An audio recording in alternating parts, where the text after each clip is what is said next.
O próximo tema aí da nossa confissão de fé é liberdade religiosa, né? Às vezes parece até ser um tema meio que político, né? Algo meio, né, meio difícil de lidar em algumas situações. Obrigado, irmão. Mas nós vamos ver aqui que é algo que faz parte do nosso dia a dia, muitas das vezes, que nós não nos atentamos para isso e que é algo de extrema importância para nós, como cristãos, entendermos os dois lados da situação, né? O lado daquilo que diz respeito aos nossos direitos e aquilo que também diz respeito aos nossos deveres como cidadãos e como cristãos, ok? O texto da nossa apostila começa dizendo que Deus, e somente Deus, é o Senhor da consciência. O primeiro ponto diz assim: a liberdade religiosa é um dos direitos fundamentais do homem, inerente à sua natureza moral e espiritual. O que significa inerente? Significa o que está ligado de forma inseparável ao ser. É aquilo que diz respeito ao próprio ser, ou seja, o homem ele possui dentro de si um desejo que está vinculado à sua existência, à sua essência, por ter alguém, um ser supremo, para adorar. Então, alguns encontram o seu verdadeiro Deus digno de ser adorado, como nós encontramos, e outros procuram objetos diferentes de adoração, certo? E fazem desses objetos, dessas situações, dessas pessoas, o seu Deus. Lá em Gênesis, no capítulo 2, versículo 7, o texto diz assim: então o Senhor Deus formou o homem do pó da terra e lhe soprou nas narinas o fôlego de vida, e o homem se tornou um ser vivente. Aqui no texto de Gênesis, o próprio Deus, nós vemos aqui que é o próprio Deus quem forma o homem, ele que dá a existência, ele que traz a vida para o homem. Deus sopra nas narinas do homem e traz um fôlego de vida.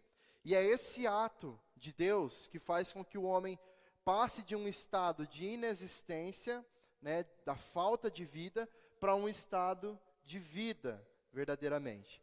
Então, sem o agir de Deus ali, o homem não viveria, o homem não existiria, ok? E diante disso, qual que é a intenção aqui central do texto?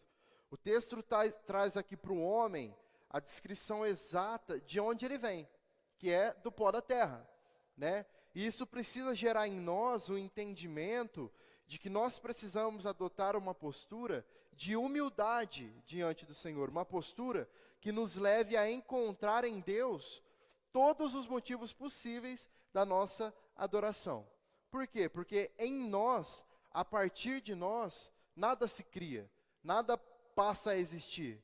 Tudo que somos, tudo que existe em nós, tudo que está dentro de nós, do nosso ser, só existe porque Deus foi quem deu vida para tudo isso.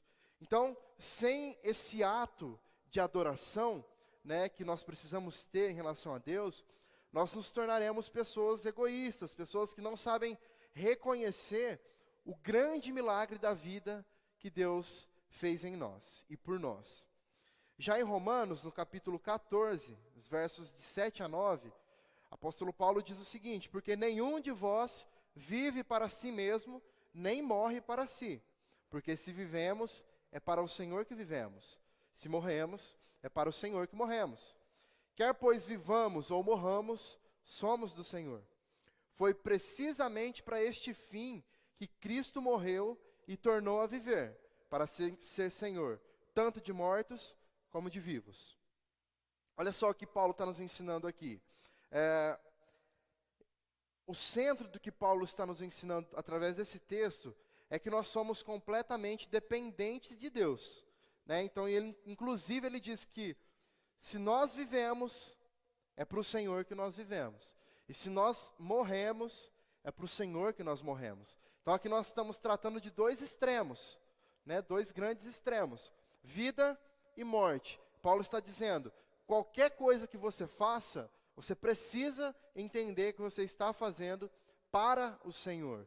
Porque através dele é que você consegue fazer. Se não fosse por ele, nós não faríamos nada, nós não teríamos vida, nós não teríamos força para isso. E esta implicação aqui faz jus ao que nós aprendemos aqui no texto de Gênesis, né? Sobre o ato criador de Deus. Então, o ato de Deus na criação do homem coloca sobre ele o direito de posse sobre nós. Tudo que somos pertence a ele. Porém, diante da sensação que nós nascemos já possuindo dentro de nós, que nos faz buscar um ser superior para entregarmos a adoração, não faz de nós pessoas que foram criadas com uma obrigação de nos voltarmos para Ele. Isso não torna algo que Deus impôs sobre nós, né, de maneira forçada, de maneira obrigada, que nos faz voltarmos para Ele. Não. Muitas das vezes, inclusive, né, o homem ele encontra na sua vida ali, no decorrer da sua vida e da sua caminhada, várias coisas que o homem entende ser digna de adoração, ainda que de forma inconsciente. Nós fazemos isso no decorrer da nossa vida. Então o homem, em muitas circunstâncias, ele coloca, por exemplo, o seu trabalho à frente de tudo, acima de tudo, e isso se torna motivo de adoração. Por quê? Tudo que nós dedicamos ao máximo o nosso tempo, de alguma forma nós estamos entregando a nossa adoração. Então, às vezes é o nosso trabalho, às vezes é a nossa própria família, né? Às vezes são os nossos relacionamentos, os nossos bens materiais, enfim, os nossos sonhos. E veja que nada disso são coisas erradas de nós termos, de cultivarmos e de buscarmos. Não há nada de errado em nós buscarmos ter uma vida de maior conforto através dos recursos, né, que Deus nos dá. Não há nada de errado em nós buscarmos nos tornarmos profissionais melhores, crescermos na nossa profissão. Não há nada de errado em nós dedicarmos a nossa vida a sermos pais melhores, mães melhores, esposos, né, esposas melhores. Nada disso está errado. O que se torna errado é quando nós fazemos dessas coisas o centro da nossa adoração. Se a sua família se torna o centro da tua adoração, você não está conduzindo e administrando a sua família da maneira correta. Se o seu trabalho se torna o centro da sua adoração, o seu trabalho não está sendo vivido e administrado da maneira correta. Entende a diferença? Deus nos deu coisas para nós governarmos sobre elas e não sermos governados por elas. Então, se nós dedicamos e colocamos todo o máximo da nossa força nos nossos afazeres e deixamos aquilo que sobra para Deus, significa que o motivo e o centro da nossa adoração estão sendo as coisas e não Deus. Correto? Então, isso, irmãos, nos mínimos detalhes. Se você passa 12 horas da sua vida trabalhando, né, dedicando a sua vida a trabalho, exclusivamente a isso, e as outras 12 que sobram, você dedica o restante ali a um período de diversão, a um pequeno período ali para sua família, e Deus é só na hora do boa noite, que mal a gente consegue, né, porque a gente deita e dorme, capota, né, por quê? Porque nós estamos cansados, nós entregamos o nosso dia inteiro para os afazeres, para as coisas, para as pessoas, e deixamos o último instante ali antes da meia-noite para falar com Deus, né? E muitas das vezes é só oi Deus, tchau Deus, porque não dá tempo, né? Às vezes não dá tempo nem de falar tchau, né? Porque a gente dorme no meio do oi já dormiu. Então, nós estamos entregando tudo que temos, tudo que somos, a coisas, aos afazeres, às pessoas e menos a Deus. Então, perceba que nós temos dentro de nós um desejo, uma sensação ali, que nos faz buscar algo, né, para colocar todo o nosso empenho. O tempo todo nós temos algo pelo qual nós queremos entregar as nossas forças, entregar o nosso entendimento, o nosso conhecimento. Só que nem sempre isso está sendo Deus, né? Nem sempre isso está sendo as coisas de Deus, correto? Então assim, por mais errado que isso seja, irmãos, né, essa troca que nós fazemos do nosso objeto de adoração, que não está sendo Deus, por mais errado que isso seja, por mais prejudicial que isso seja para a nossa vida espiritual, nós ainda temos liberdade de escolher fazer essas coisas. Né? Deus, ele não impõe sobre nós aqui a obrigatoriedade de nós darmos a Ele adoração. Nós nascemos com um sentimento dentro de nós que sempre vai nos levar. Sabe aquela pessoa que tem tudo? Tem tudo na vida. Uma boa família, tem um bom emprego, né, a saúde em dia, tem tudo. Mas quando deita no travesseiro para dormir, sente um vazio dentro de si? É o vazio que é do tamanho exato de Deus. Que a gente tenta preencher de todas as formas e não consegue porque falta Deus. Por exemplo, quantas pessoas que nós conhecemos, porque às vezes a gente atrela muito essa questão da satisfação àquilo que nós temos, aquilo que nós possuímos, aos nossos bens, ao nosso salário. Então, nós vemos pessoas, né, milionárias que se matam, por exemplo, né, que se suicidam. Por quê? Porque não encontram a felicidade verdadeira, que está somente em Deus. Então perceba que todos nós temos dentro de nós um anseio, uma busca, né, por ter algo que nós possamos nos agarrar, e ao final da nossa noite nós pensarmos assim: sou uma pessoa plena, estou plenamente satisfeito, por mais que a minha vida esteja um caos, por mais que eu não tenha saúde, por mais que os meus relacionamentos estejam precários às vezes, por mais que eu não tenha forças para encontrar alegria humana, né, nas coisas que estão ao meu redor, mas dentro de mim eu consigo sentir paz, alegria e contentamento, porque o mais importante está em mim. Não é isso que o apóstolo Paulo tanto pregou, né? Eu sei viver, né, na fartura e sei viver na escassez, não é? Porque tudo posso naquele que me fortalece.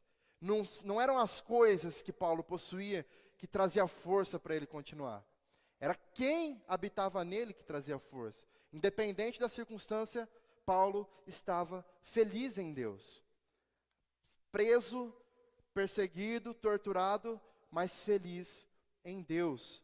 Só que é isso, Deus, ele não coloca sobre nós a imposição, a obrigação de nós buscarmos essa alegria nele. Muito pelo contrário, ele nos cria com esse desejo inerente a nós, ou seja, que já nasce, né, intrínseco ali na nossa veia, que às vezes a gente demora para perceber o que é, correto? Mas está ali. Ele nos criou com uma sensação, com uma pista, né, para que nós nos voltássemos para ele. Então Jesus, ele morreu e ressuscitou para ser Senhor, tanto de mortos como de vivos, né? Isso atesta e comprova que nós pertencemos a Ele. Ele nos criou, Ele nos fez, Ele deu origem a tudo e a todos.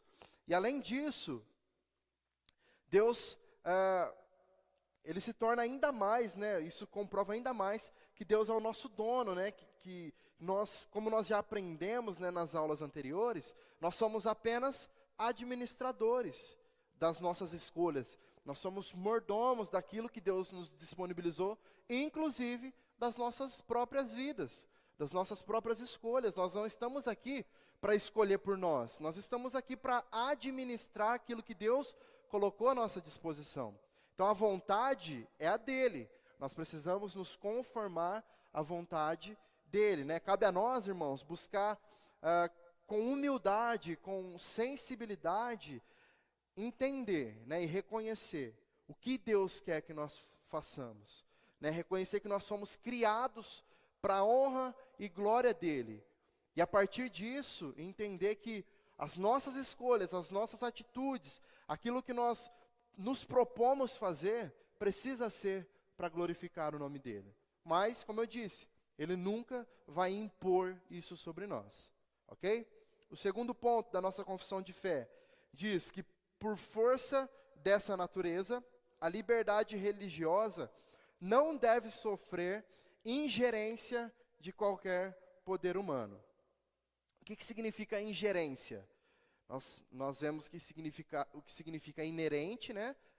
que é aquilo que nasce dentro de nós, já parte de nós. E a ingerência é o ato de se intrometer em algo, buscando influenciar que se tome um caminho contrário. Ou seja, é desvirtuar aquilo que é o correto. Ingerência é isso, é você pegar o que é correto, o que é bom, e desvirtuar isso. Ou seja, o que o nosso texto diz? Que a liberdade de servir a Deus, ela não deve ser violada, ela não deve ser administrada ou gerida de maneira contrária à sua existência. Lá em Josué, capítulo 24, no verso 15, diz assim: mas se vocês quiserem servir o Senhor,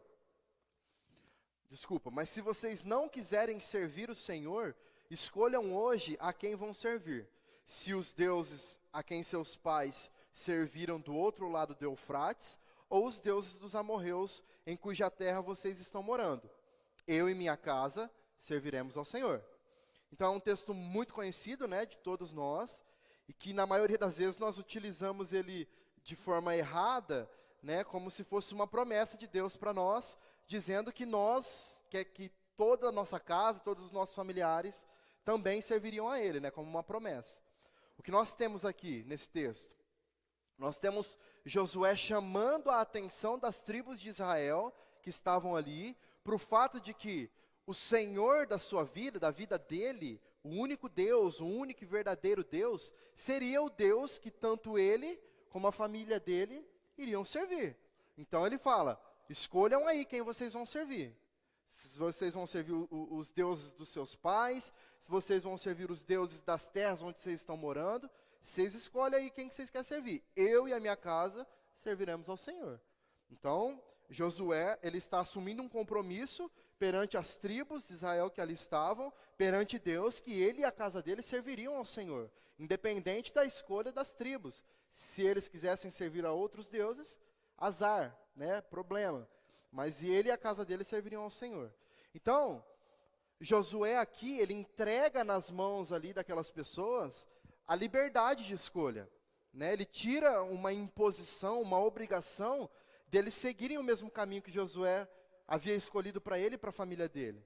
Então essa liberdade de escolha é concedida às tribos de Israel por Josué, é justamente para que depois eles não pudessem, de certa forma, dizer que eles foram forçados a escolher, que eles foram influenciados, mas que não queriam aquele caminho ali, e que foram na onda ali, né, de Josué, na pressão, e tivessem feito a mesma escolha. Então, Josué deixa eles livres, vocês escolhem o que vocês querem. Só que, por outro lado, quando Josué faz isso, ele assume aqui uma verdade muito importante, que é o quê? O homem, ele não pode viver desprovido de Deus. Né? Se o homem aceitar seguir aquele que é o verdadeiro Deus, ok. Mas se ele não aceita seguir a Deus verdadeiramente, ele fica submetido aqui a falsas religiões e a falsos deuses. Aquilo que não vem de Deus. Ele fica, ou seja, irmãos, quando nós não temos muitos caminhos para escolher. Apesar de muitas religiões estarem postas aí, né, muitas doutrinas diferentes, nós não temos outras religiões, nós temos a Deus. E se nós não escolhermos a Deus, seguirmos os caminhos de Deus, nos comprometermos a obedecer a sua palavra, as suas leis, nós ficamos então submetidos ao que o mundo nos dá. Não tem outro caminho, né? Não tem, até mesmo tem uma frase, eu não lembro de qual teólogo que era, mas ele diz que não existe em cima do muro, ou você está do lado de Deus, né? Ou você está do outro lado ali, certo? Tem um muro no meio dividindo. Se você está aqui, está do lado de Deus. Se você está aqui, está do lado do diabo. As pessoas que estão em cima do muro, o diabo não está preocupado em trazê-las para cá, porque o muro já é do diabo. Porque não tem meio termo. Ou você está literalmente do lado de Deus, ou se você está em dúvida, ou você está do outro lado, você já não está do lado de Deus. Isso já é o suficiente, né?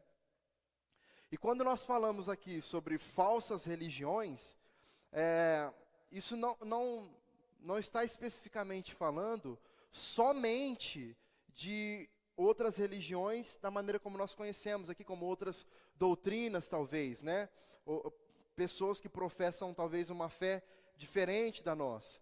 Uma falsa religião aqui, ela pode ser entendida também como aquela pessoa que sequer frequenta uma igreja, ou que segue, que tem ali uma doutrina preferida. Né? Pode ser entendida como aquela pessoa que simplesmente decide viver a sua vida como se nem existisse Deus. Né? Ou então, como nós falamos no começo, aquela pessoa que faz dos bens, das coisas, das pessoas o seu Deus, o motivo da sua adoração. Né? Então, não é só propriamente outras instituições, outras igrejas, né, outras doutrinas. Não, é justamente isso, sabe? Quando nós olhamos para essas pequenas coisas das nossas vidas, que nos tiram do foco, da presença e da centralidade de Deus, é o em cima do muro. Esse é o em cima do muro. Você não precisa estar dentro de uma outra religião, de uma igreja, né, que fale de coisas contrárias ao Evangelho de Cristo. Se você estiver no meio do caminho, você já serve a uma falsa religião. Você já serve a um falso Deus. Simplesmente porque você não serve verdadeiramente ao único Deus, aquele que nos criou, aquele que colocou dentro de nós o desejo por adorar a Ele. Ok? E lá em 1 Pedro, no capítulo 2, versículos 15 e 16, o texto diz assim: porque assim é a vontade de Deus, que pela prática do bem vocês silenciem a ignorância dos insensatos. Como pessoas livres que são, não usem a liberdade como desculpa para fazerem o mal. Pelo contrário, vivam como servos de Deus. Olha só como que Deus, irmãos, é um ser completamente diferente de tudo e de todos que nós conhecemos, que nós somos, por às vezes possuir alguma qualidade dentro de nós. Né? Às vezes a gente conhece pessoas tão boas, né? Fala, nossa, essa pessoa é tão boa, tão, né, tão coerente, tão fiel a Deus, eu quero ser igual a ela. Essa pessoa ainda não chega aos pés de Deus, pode ter certeza disso. Deus, ele é tão magnífico, irmãos, aqui nos seus atos, que Ele é capaz de criar a humanidade, de criar o homem, com uma inclinação, com um desejo dentro de si, né, por buscar, por ter um ser supremo, um objeto de adoração, né, alguém a quem nós devamos render a nossa adoração, e mesmo assim, Ele faz isso sem colocar dentro de nós a obrigação de fazer isso. Deus, ele nunca pensou em criar a humanidade como pessoas, ou com pessoas, que fossem como robôs, né, como pessoas pré-programadas para servir a Ele, para adorar a Ele. Porque qual que é a ideia de Deus ao nos criar? Criar seres e pessoas que sejam capazes de ter um verdadeiro relacionamento com Ele. Né? Ele nunca pensou em criar o homem como alguém pré-programado para amar a Ele. Né? Porque seria um relacionamento falso. Né? Nós amamos as pessoas, por exemplo. Você ama aí seu filho, seu esposo, sua esposa, seus amigos. Você ama essas pessoas e é bom você se sentir amado também. É lógico que nós estamos falando de Deus, né? Um ser que sequer precisa disso, porque Ele está acima de tudo e de todos. Mas quando Ele cria a humanidade, Ele cria nessa intenção, nessa ideia de ter um relacionamento verdadeiro com o homem. Né? De um modo, então, sobrenatural, Deus nos cria, né, com essa inclinação para ter a Ele como o nosso único objeto de adoração, mas Ele não nos faz, então, como robôs pré-programados, sem capacidade de entender, de sentir isso por nós mesmos. Então, Ele nos fez com a possibilidade de entender, né, essas questões todas, e de maneira sincera, de maneira voluntária, temos a predisposição em nós de seguir a Ele de corpo e alma, sem ser algo forçado, algo obrigatório, né? Nada disso. Eu tenho certeza que todos nós, quando reconhecemos a Cristo como nosso único e suficiente Salvador, nós nos voltamos para Ele com os nossos corações sinceros diante dEle. Nós, em momento algum, nos sentimos forçados, né, a virmos para Deus. De um jeito ou de outro, nós nos sentimos na necessidade de virmos para Deus, porque entendemos que sem Ele nós não podemos fazer nada, nós não podemos ter nada. Muitas das vezes nós viemos para Deus, a princípio até com interesses próprios, né? Para que Ele sanasse alguma coisa em nós, alguma dor, alguma aflição que a gente estivesse passando, né? A necessidade de um milagre.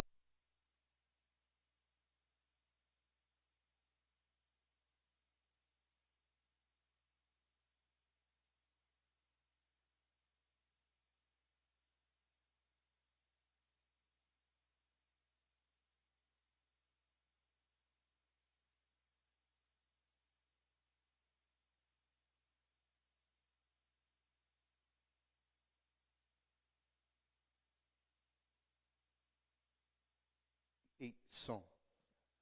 Então nós, na grande maioria das vezes, nós vamos para Deus, o homem ele busca Deus com essa ideia de receber algo, porque está precisando de alguma coisa, porque precisa de um milagre na sua vida. Enfim, isso não é errado não, tá, irmãos? Deus ele tem seus meios para nos chamar, né? E no decorrer da nossa vida, da nossa caminhada ao lado dele, nós vamos percebendo que nós precisamos de mais. Nós não podemos viver as nossas vidas ao lado de Cristo sempre com desejo de receber algo, né? Nós estamos aqui por algo a mais. Então, esses dois primeiros pontos aqui da nossa confissão de fé, fala a respeito da liberdade religiosa. A gente foca aqui mais nessa tendência que nós temos, na inclinação do homem, de ter a Deus como centro da sua adoração, né? Tendência essa que já é algo que nasce dentro de nós, algo que quando Deus nos cria, Ele já cria o ser humano com esse desejo, né? Por ter um objeto para que Ele adore, né? E um anseio aí de dar adoração para Deus, né? Porém, sem fazer isso de forma forçada, né? É a famosa discussão, irmãos, que existe e sempre vai existir, né, no meio da teologia, da soberania de Deus e da responsabilidade humana. Nós sabemos que Deus é soberano sobre tudo e todos, que Ele faz com que as coisas aconteçam da maneira como Ele bem entende, mas nós sabemos também que o homem tem as suas responsabilidades, as suas vontades e age em cima disso, de uma forma que nós não conseguimos entender e nem vamos conseguir, nem precisamos entender. Deus faz com que isso em algum momento se cruze e a vontade dele prevaleça sempre, ok? Agora, nos próximos 4 pontos aqui, nós não vamos falar deles de forma separadas, porque eles falam basicamente da mesma coisa, tá? A ideia central aqui fala a respeito do direito que nós temos de cultuar a Deus e do dever que o Estado, o governo, tem de garantir a todo cristão que ele seja livre para cultuar, tá? E esse é um direito que todos possuem, não somente cristãos, né? Todos aqueles que possuem uma religião, né, de acordo com as leis do nosso país, todos têm esse direito, né, de professar a sua religião, a sua fé, a sua doutrina, que seja. Então, o terceiro ponto aí da nossa apostila fala que cada pessoa tem o direito de cultuar a Deus, segundo os ditames de sua consciência, livre de coações de qualquer espécie. O quarto ponto diz: a igreja e o Estado devem estar separados por serem diferentes em sua natureza, objetivos e funções. O quinto ponto diz: é dever do Estado garantir o pleno gozo e exercício da liberdade religiosa, sem favorecimento a qualquer grupo ou credo.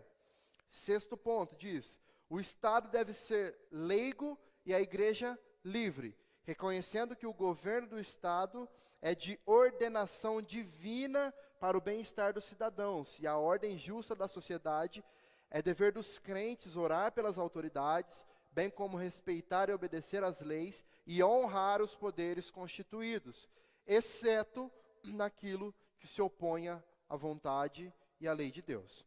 Então, antes de nós definirmos aqui essas questões referentes ao Estado, ao governo, de ter o dever para com o cidadão, né, dentro daquilo que diz respeito à religião, seria interessante nós entendermos um pouco a relação disso com aquilo que nós chamamos de intolerância religiosa, né? Por quê? Porque se existem leis hoje, né, que garantem a todo cidadão que ele tenha essa liberdade de expressar a sua fé, é porque em algum momento nós não tínhamos, né, por conta da intolerância religiosa, isso não era possível.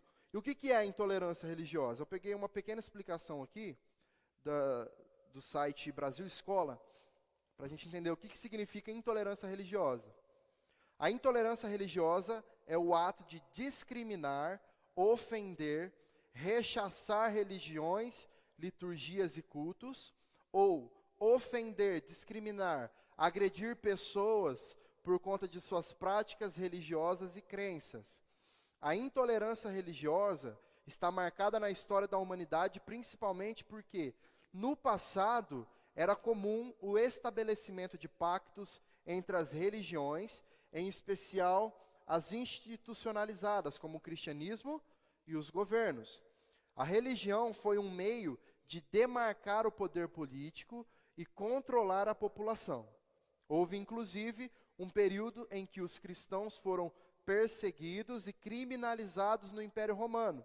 Hoje, o pensamento republicano, e em especial a democracia, que é o que nós teoricamente vivemos no Brasil, impedem que, ao menos teoricamente, exista um vínculo entre Estado, ou seja, entre governo e religião, formando o que nós chamamos de Estado laico. Ou seja, a ideia, irmãos, de que hoje no Brasil o Estado, o governo, ele já não tem mais o poder de regular ou de impedir que a religião seja professada, né? São coisas que são independentes entre si, ou pelo menos deveriam ser, tá? De acordo com a lei. Às vezes isso acaba se misturando, principalmente nós vamos ver isso acontecendo muito agora, nesse período de eleição, né, de votos, enfim, nós vamos ver muito, infelizmente, a religião se misturando aí com o governo, com o Estado, com poderes, enfim. E nós, cristãos, irmãos, com base no que a Bíblia nos ensina, a Bíblia que nós cremos ser a palavra de Deus, nós sabemos que está chegando um tempo, um período, em que nós voltaremos a ser perseguidos por conta da nossa fé. Correto? Só que essa é uma questão que, quando acontecer, não vai depender muito de nós lutarmos para que isso não aconteça. Independente do quanto que a gente proteste, lute, não que a gente não deva, mas sempre tendo a consciência de que quando isso começar a acontecer, é porque Jesus está voltando, ok? A Bíblia que nós lemos já nos mostra isso, já nos ensina isso. No Brasil hoje, irmãos, nós ainda somos muito privilegiados, né? Porque nós temos a chance ainda de professarmos a nossa fé, né? Onde a gente esteja aí. A gente pode falar de maneira livre, né? De maneira explícita da fé que nós temos ainda. Talvez, em alguns ambientes, isso comece a ser um pouco mais complicado de fazer, né? Talvez a gente receba alguns ataques em alguns momentos, mas é algo que, se você chamar a polícia, você está com a razão, porque você tem a lei que te dá base para isso, pelo menos no nosso país, por enquanto. Então, se nós fizermos, por exemplo, aqui uma comparação com o que acontece no Oriente Médio, essa mesma realidade já não se aplica, não é verdade? Por exemplo, o governo comunista da China decretou lá que nenhuma manifestação religiosa pode ser feita antes de passar por uma análise do governo. Somente aquilo que o governo permite é que pode ser praticado. Há uns dias atrás, um grupo de cristãos foram presos na China, né, porque eles estavam prestando culto em uma igreja subterrânea. Né, eles construíram um lugar subterrâneo para poder prestar culto a Deus. Eles foram encontrados e foram presos. Porque lá não existe essa liberdade religiosa, esse direito que nós temos aqui, né? Que muitas das vezes nós não valorizamos ainda, né? Infelizmente. Isso deveria ser olhado por nós cristãos com muito temor, com muito constrangimento diante de Deus, de ver que os nossos irmãos em outras regiões, em outros lugares do mundo, não têm o mesmo prazer e privilégio que nós temos de estarmos reunidos na casa do Senhor, prestando culto. Pessoas tendo suas vidas tiradas porque estão fazendo o mesmo que nós. Na China, por exemplo, ou em outros países do Oriente Médio, nós vamos ver pessoas sendo torturadas, pessoas sendo presas, pessoas tendo seus pescoços cortados, morrendo de fato por estarem fazendo o que nós estamos fazendo aqui agora. Eles não têm a liberdade de terem um salão, um lugar confortável, iluminado, com som, com ar-condicionado para os dias quentes. Nada disso. Cadeiras, internet para transmitir. Se nesses lugares tentarem fazer isso, irão morrer. E nós temos aqui, nas nossas mãos, a liberdade para fazermos isso. E muitas das vezes, na grande maioria delas, nós não reconhecemos isso. E nós, infelizmente, somos aí sucumbidos pela rotina, né, de que ir à igreja se tornou só um ponto normal da sua semana, da minha semana, da nossa vida, que às vezes a gente vai à igreja com um sentimento de obrigação, ou de estar vindo para bater o ponto e ir embora, né, como se vir à igreja resolvesse o problema do pecado que habita em nós. Como se vir à igreja fosse trazer para nós, né, a imunidade ao pecador que nós somos. Na verdade, a igreja, irmãos, ela é a expressão da vontade de Deus sobre as nossas vidas. A igreja, o corpo de Cristo, nós fomos chamados, nós fomos comprados por um sangue extremamente valioso, para que hoje nós pudéssemos levar o evangelho a toda criatura. Em alguns lugares com mais facilidade, em outros lugares com menos facilidade.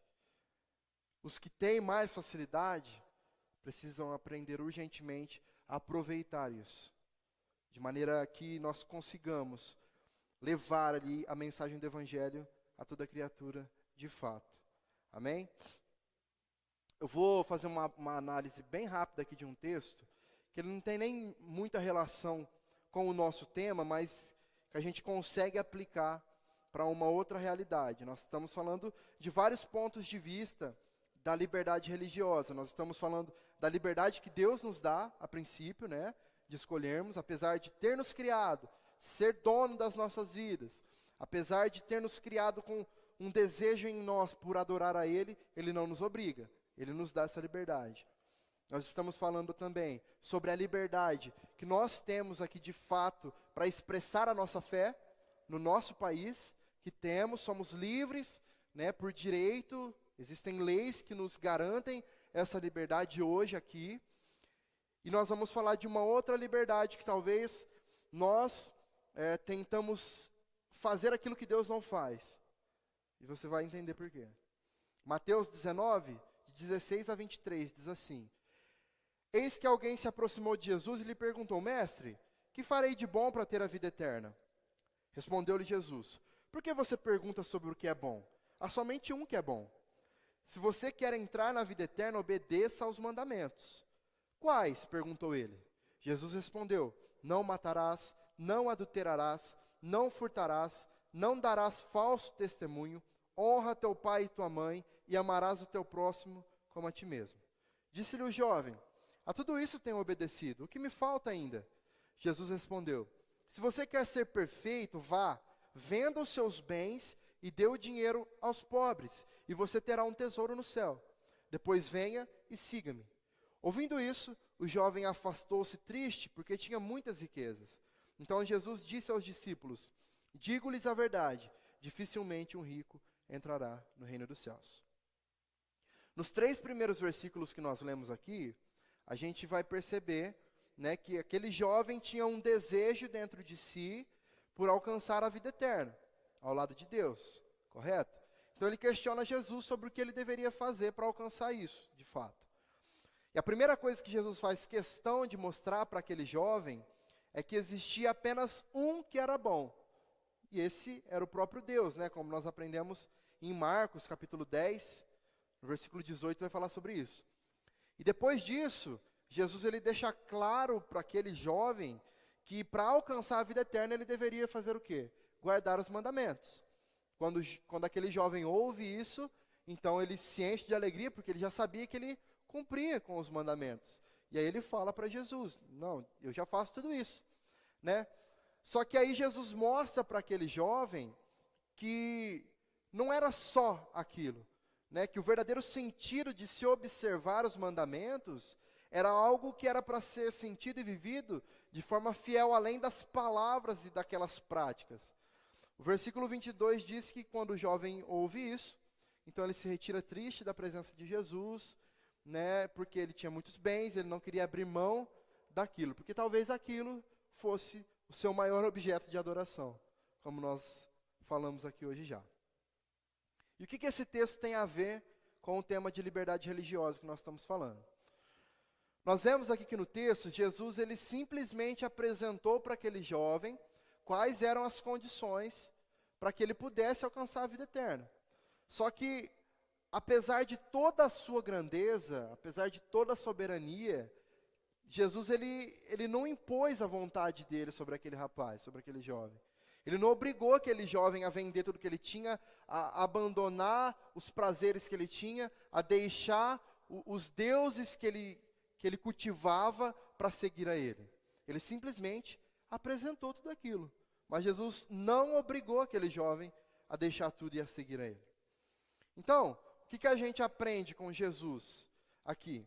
Nós aprendemos que a decisão sempre foi e sempre será individual. Certo? Nada daquilo que para nós aqui é considerado o único caminho deve ser imposto sobre alguém, como uma obrigatoriedade. É importante, irmãos, que nós saibamos nos posicionar diante das circunstâncias, das situações, dos temas, né, que vão surgir. Principalmente, de novo, falando a respeito desse período de eleições. Muitos assuntos, muitos temas centrais em relação à nossa fé, como, por exemplo, o aborto, né, vão vir à tona. E nós, como cristãos, nós temos claramente definido algumas coisas. Nós somos, por exemplo, contra o aborto. Nós não aceitamos, biblicamente, o aborto é uma prática que não é correta diante de Deus. E nós vamos ver que algumas pessoas defendem o aborto, a legalização do aborto, ok? Então nós, como cristãos, temos o dever, a obrigação de nos posicionarmos em relação a isso. Porque é um tema central da nossa fé. Nós não podemos nos deixar levar por isso. Nós não podemos, mas eu acho que pode. Não, mas o que a tua Bíblia diz? O que o Deus que você diz, que você serve, diz a respeito desse tema, daquele tema? Né? Nós, infelizmente, irmãos, eu não tenho político de estimação, eu costumo dizer. Eu acho que nenhum é bom. Nenhum é bom. Né? Nós não temos o privilégio de escolher pelo melhor. Nós precisamos escolher pelo menos pior. Né? Aquele que fira menos a tua fé. Aquele que vá menos contra os pontos centrais daquilo que você crê, daquilo que você acredita. É isso que nós precisamos procurar. Correto? E orar, né? Colocando a nossa dependência total e exclusivamente em Deus. Apenas. Certo? Então nós temos o dever, sim, de nos posicionar. Nós precisamos fazer isso como crentes em Jesus. Nós não podemos abrir mão dos nossos princípios, correto? Só que nós não podemos também nos esquecer do que diz lá em João 16:18, que é o Espírito Santo de Deus quem convence o homem do pecado, da justiça e do juízo. Então, por mais certeza que nós tenhamos na nossa fé, e nós precisamos ter, devemos ter, nós não podemos tentar socar a goela abaixo isso das pessoas. Porque é o que nós cremos. A verdade que nós defendemos com unhas e dentes pode ser oposta à que outras pessoas defendem, mas outras pessoas acreditam e creem também. Qual que é o nosso dever? Pregar o evangelho a toda criatura. Quem faz a obra? Não sou eu, não é você, é o Espírito Santo de Deus. É Ele quem alcança corações, é Ele quem regenera corações, é Ele quem substitui corações incapazes de reconhecer o pecado por um coração sensível a ouvir a voz de Deus e reconhecer o pecado. O nosso dever é anunciar, porque a fé vem pelo ouvir da palavra de Deus. Nosso dever como crentes, como pessoas que conhecem o Evangelho, como pessoas que possuem uma certeza dentro de si em relação à fé e ao Deus que serve, nós precisamos anunciar isso a toda criatura e orar para que o Espírito Santo alcance. Esse é o nosso papel. Nós não podemos obrigar as pessoas a seguirem o mesmo que nós, ok? Então, diante desse tema, nós podemos definir 2 pontos aqui como centrais que nós precisamos ter a consciência. O primeiro deles é o seguinte: não querer impor a força sobre a vida das pessoas as verdades que nós cremos. Né? Como nós vimos aqui no exemplo do texto, aqui de Mateus, nem Jesus, o próprio Jesus fez isso. Jesus, ele tinha nas mãos dele o poder de convencimento. Ele podia convencer aquele jovem a fazer aquilo. Ele tinha esse poder, mas ele nunca fez isso, não seria nesse momento que ele faria. O que Jesus fez? Mostrou o caminho, mostrou a maneira, mostrou para onde aquele jovem deveria ir para alcançar a vida eterna. A escolha quem fez foi o jovem, foi aquele jovem. Então, o nosso papel é de pregar, como eu disse, é de mostrar o caminho. Nós encontramos o caminho, agora o nosso papel é de mostrar também o caminho. Quem vai convencer é o Espírito. E o segundo ponto é: jamais abra mão do seu direito de prestar cultos a Deus. Olha o que diz lá em Atos 5, de 27 a 29, para a gente encerrar. Trouxeram os apóstolos, apresentando-os ao Sinédrio. E o sumo sacerdote os interrogou, dizendo: não é verdade que ordenamos expressamente que vocês não ensinassem nesse nome? No entanto, vocês encheram Jerusalém com a doutrina de vocês e ainda querem lançar sobre nós o sangue desse homem. Então Pedro e os demais apóstolos afirmaram: é mais importante obedecer a Deus do que os homens. Então os apóstolos, eles estavam sendo perseguidos, acusados, acuados, ameaçados ali, por estarem pregando a mensagem do Evangelho. E esse contexto aqui, irmãos, era o contexto de que talvez nós possamos comparar hoje ao que nós falamos do Oriente Médio. Era um contexto onde aqueles que falavam de Jesus eram perseguidos de verdade, eram mortos de verdade, das maneiras mais terríveis possíveis. Se a gente for analisar a história da morte dos apóstolos, por exemplo, dos discípulos, nós vamos ver mortes muito trágicas, apedrejamento, queimados, crucificados de ponta cabeça, enfim, nós vamos ver mortes trágicas. Era essa perseguição que eles sofriam, Só que, apesar disso, apesar de toda essa dificuldade, apesar de toda essa perseguição, a grande certeza que os apóstolos e os discípulos de Jesus tinham é de que era mais importante obedecer a Deus do que aos homens. Nada é mais importante do que estar no centro da vontade de Deus para as nossas vidas, independente das consequências, irmãos. Independente das consequências. Sejam essas consequências físicas, materiais, emocionais, sejam quais forem as consequências. Nada é mais importante do que estar no centro da vontade de Deus. E a Bíblia está cheia, repleta de exemplos assim. De homens, mulheres, pessoas tementes a Deus e que abriram mão das suas próprias vidas para estar no centro da vontade de Deus. Amém? Então nós aprendemos que a liberdade religiosa começa de Deus para conosco, correto? Deus, ele não força e não obriga a sua criatura a segui-lo, certo? A liberdade religiosa parte também do Estado, do governo para com o cidadão, dando ao cidadão, dando ao homem a possibilidade de professar a sua fé, apesar de que, em muitos casos, isso já começa a ser cassado, interrompido, e lembrem-se, como eu disse, a partir do momento que isso começa a acontecer, Jesus está mais próximo de voltar. Começou a acontecer. Longe de nós ainda? Sim, mas já está acontecendo. E não é de hoje que isso acontece. Né? Já tem muito tempo que o Marquinhos, por exemplo, né, viveu a grande parte da sua vida no campo missionário, fugindo desse tipo de coisa, pregando o evangelho escondido.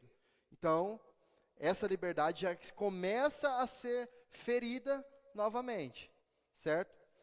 E o último ponto da liberdade religiosa, que precisa partir de nós, para com as pessoas, nós crentes em Jesus, pessoas que entenderam a obra do evangelho, e não temos o direito ou a obrigação de impor isso sobre as pessoas. Da mesma maneira como Deus não impõe sobre nós, né, quem somos nós então para impor isso para as pessoas? Então nós precisamos ter sabedoria, irmãos, no momento de anunciar o evangelho, no momento de se posicionar, nunca faltar ao respeito com as pessoas de fé diferente da nossa, nunca faltar ao respeito com pessoas que creem e que entendem de forma diferente da nossa. Eu entendo milhares de assuntos de formas diferentes de milhares de pessoas, até mesmo dentro das igrejas evangélicas. Mas eu respeito, a gente precisa ter essa humildade de respeitar e entender que nós não somos donos da verdade. A verdade central das nossas vidas é que Jesus morreu por nós, para nos salvar, e que nós precisamos nos arrepender dos nossos pecados para alcançar a salvação. Essa é a mensagem que nós precisamos pregar. Ok? Mas nós não podemos impor isso sobre as pessoas também. Amém? É isso que nós aprendemos então na nossa apostila, na nossa aula de hoje, a respeito da liberdade religiosa. Certo? Então,